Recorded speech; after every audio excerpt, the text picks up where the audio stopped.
welcome to Mindless Entertainment. My name is Jesse Milestone, and I'm back from Star Wars Celebration in one piece. I have a Star Wars dress on. I got lots of stuff to talk about, including, I know a lot of you probably already know about, this lovely little interview between Daisy Ridley and Steele Saunders. Steele Saunders, known for Steele Wars and known for generally being a bag of dicks, had an interview with Daisy Ridley in which he, like a genius, asked her the most important question that anybody could possibly ask while talking to the star of the Star Wars sequels, which is, of course, what is your opinion on some inane fandom BS that people are talking about that doesn't matter because you already know how it all ends anyway? So he decided to ask her, how do you feel about Reylo? Her face says it all. Her face was like, get the fuck out of my way, you little dweeb. Which is really all that Steele is, in spite of his charming accent.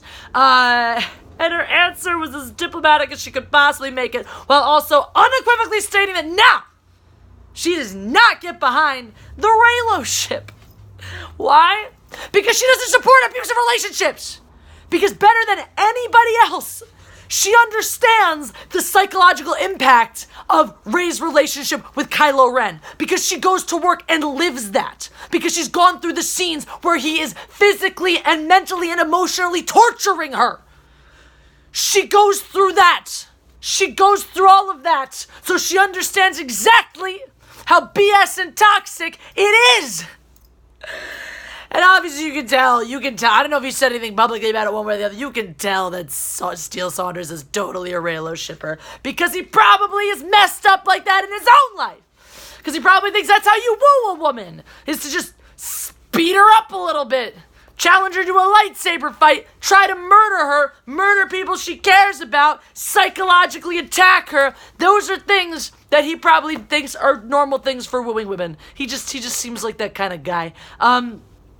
But beyond all this, beyond Daisy Ridley's epic just bitch slap of the Reylo ship right there, like, nah, this is bad, guys, this is bad. Something even crazier came out of this. Crazier, you ask? I know. What crazier thing that came out of this is that somebody on the Mary Sue wrote something good and smart. I always consult a variety of sources before I give you anything, including sources that I don't necessarily always agree with, because know thy enemy. You got to make sure that you're representing all perspectives, even if you're representing one perspective, just so you can shit all over it because it's wrong.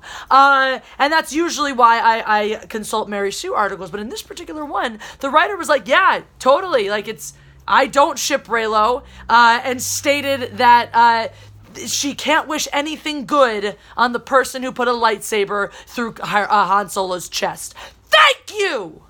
Thank you! Because beyond the fact that this is toxic, and she did mention this is an abusive relationship a little bit. Well, she mentioned that people were saying it's an abusive relationship, because it is.